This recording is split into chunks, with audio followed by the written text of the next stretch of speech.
to invite attention to two parts of the body. And we are guided to these places because of their connection with motherhood. The first place is the belly, and specifically the navel. So we can sink down, enter into the awareness of the belly. You might even place your hand on the navel. The navel is traditionally understood as the location of the Latifa Nafsiya. Now the word nafs, as you may know, means self,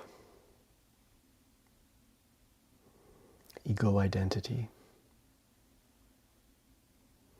And that word, as you may know also, is related to the word nafas, which means breath. Now, our breath most obviously functions higher up in the lungs.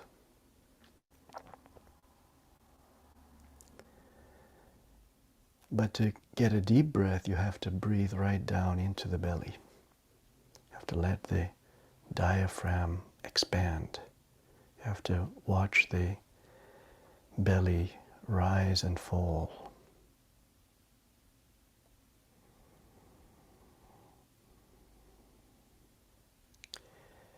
And there was a time when we didn't breathe through our nostrils.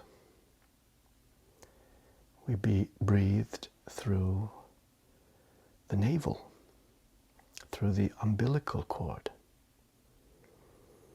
We ate and drank and breathed through this cord, this rabita, that connected our body with the body of our mother, while we floated in the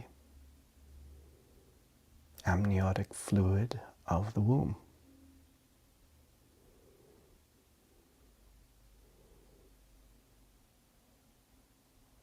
Can you remember that state of being?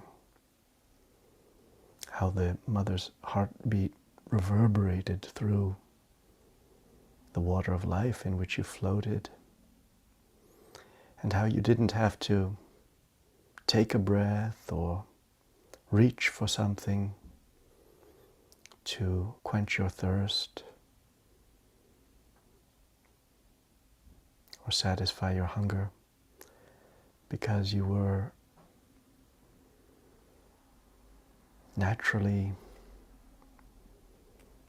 nourished. In fact, one didn't yet differentiate oneself from that within which one floated. Not fully yet. Yes, there was the beginnings of a self, but not the separate self we know today. And then came the moment of birth. The waters broke. And there were the contractions that signaled expulsion from the womb, entry into the wide world outside. Maulana Rumi speaks of this moment when he says that the mother is in pain and is crying out, "Where is my refuge?" While the child is filled with excitement because the child's body has outgrown the womb. It's time to depart, to emerge. So we emerged, each of us, from the womb, and then came that moment when the cord was cut. So this navel of ours is the scar, you might say, of that severance. Just as the reed was pulled from the reed bed, we emerged from our mother and had to find a self now of our own. It's true that emerging self was already in the making even before we were conceived. But it had to be realized now in a body, in a social world, in the continuum of time and space. And so a journey begins, the journey of understanding what this selfhood means. There's been a severance, a cutting off, and now we have to reunite with the vaster matrix that includes our physical mother but goes beyond our physical mother and includes many sorts of mothers. Rumi calls the elements mothers: earth, water, fire, and air. Suhrawardi calls the cosmic intelligences that ensoul the planets mothers.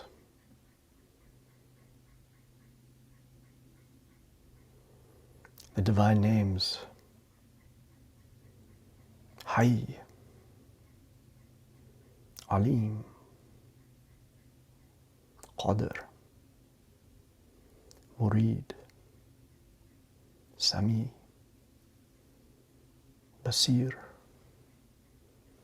Kalim. All of these are known as mothers.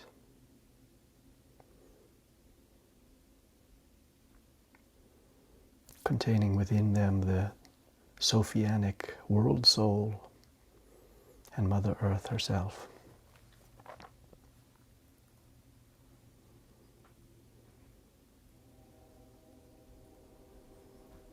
Now let's go to another place in the body,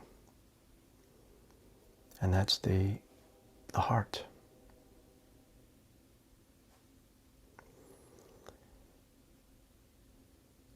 Rumi speaks of an encounter described by Luke when Mary had conceived the Christ child, and she went to visit her cousin Elizabeth, and she announced the good news, and Elizabeth said, I know that you're expecting, because I too am expecting. She was expecting John the Baptist, who was in her womb. And she said, when you came before me, the embryo in my womb bowed down before the one who is in your womb. And Mary said, I know, because at the same moment the one in my womb bowed down to the one who is in your womb.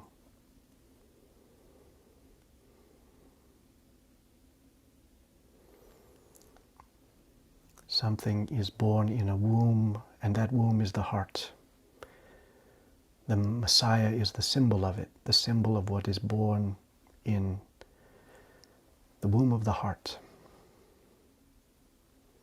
Maulana Rumi says the great soul and the little soul rub together. Jaan-e juz vo jaan-e kul.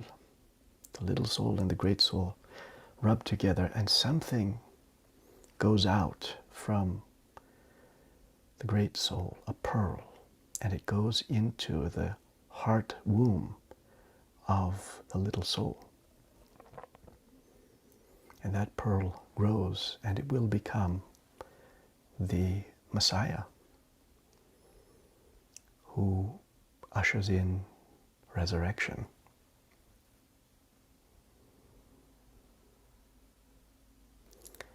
Now Rumi says,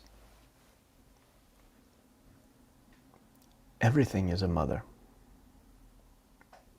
And everything is in the pain of childbirth. The travails of giving rise to something mysterious from within ourselves is the universal condition. But we don't see the motherhood of each other. We don't see the birth pangs, nor what is hidden inside, except those who are conscious, like Mary and Elizabeth, so conscious to what is emerging within themselves that they perceive its response to what is emerging in the heart wombs of those they encounter.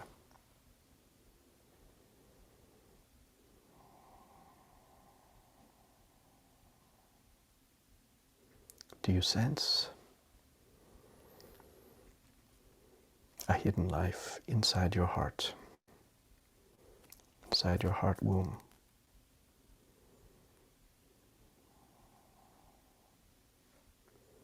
Its seed has come to you from the great soul and is growing. And what nourishes it is Rahmah,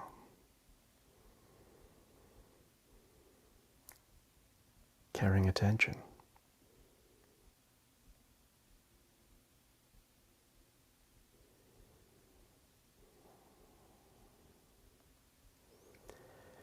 These are the words of the nature meditation. Inhaling, thy divine mercy is reflected. Exhaling, through the heart of the mother.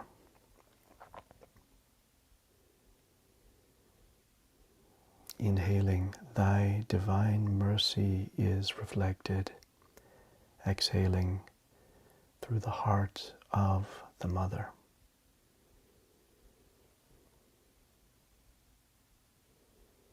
Whichever mother you sense now as embodiment of that matrix of coming into being.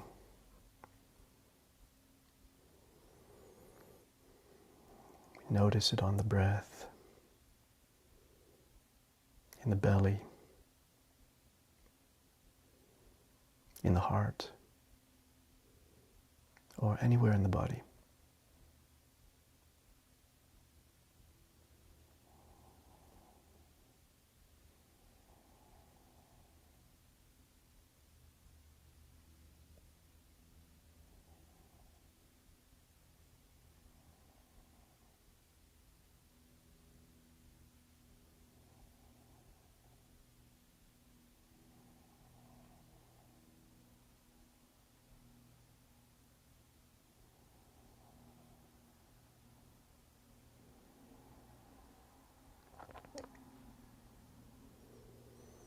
You can let the words fade away,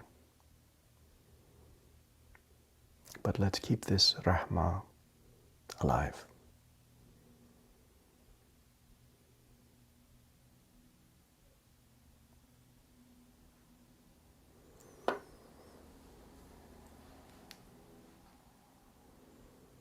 And with deep appreciation to Sylvia and Kofi Inayat and Ishi Neely, and always to you, Gulrukh, we come to our closing now. Love going out to the translators too, and our great technicians, to all of our friends here. Khatam.